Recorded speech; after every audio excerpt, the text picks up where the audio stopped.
Mais pour que ça aille mieux, moi je pense qu'il n'y a pas de choix. Il faut que les sanctions soient levées. Mais pour que les sanctions soient levées, il faut que le gouvernement iranien négocie avec les États-Unis. C'est pour ça que je ne suis pas très d'accord quand vous dites qu'ils ont fait preuve d'intransigeance. Maintenant, on commence à en savoir plus sur les négociations. Regardez ce que dit le ministre des Affaires étrangères Omanet, qui est furieux. Parce qu'on ne peut pas non plus dire qu'il ne s'était rien passé. Les Iraniens, d'après ce que j'ai compris, parce qu'il y a des gens qui savent tout, qui nous expliquent, voilà, les Iraniens sont intransigeants, il faut se méfier, etc. Les Iraniens ont proposé de suspendre l'enrichissement d'uranium jusqu'à la fin du mandat de Trump. Et qu'ensuite, ils aient le droit d'enrichir l'uranium, alors jusqu'à 20%, qui était sans doute trop pour les Américains, mais pas au niveau militaire qui est 90%. D'après ce qu'on comprend maintenant, je crois que c'est hier, on l'a su, les Américains ont demandé 10 ans de suspension d'enrichissement d'uranium. Ce qui veut dire, je pense que Trump, il voulait avoir un accord qui soit meilleur celui d'Obama, parce qu'Obama, il avait autorisé l'Iran à enrichir l'uranium. Donc il aurait pu dire à sa population, regardez, avec moi, l'Iran n'enrichit plus l'uranium.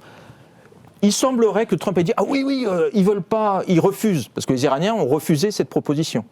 Mais bon, c'est des négociations, on n'est pas forcément d'accord. Donc ça a mis 2 ans quand même pour négocier l'accord de 2015. Donc si on pense régler le problème en 3 négociations, je pense que l'on ment. Donc moi, je pense, c'est qu'en fait, est-ce que les Américains voulaient vraiment négocier ? Je me pose la question. Je pense que véritablement non, puisqu'ils ont attendu le premier prétexte pour attaquer.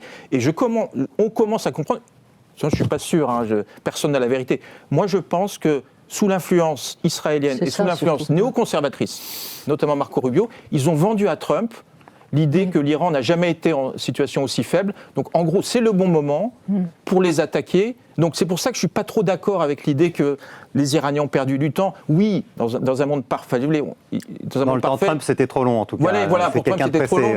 Mais bon, on ne peut pas dire non plus que les Iraniens n'avaient rien proposé. Et ils ont besoin d'une levée des sanctions.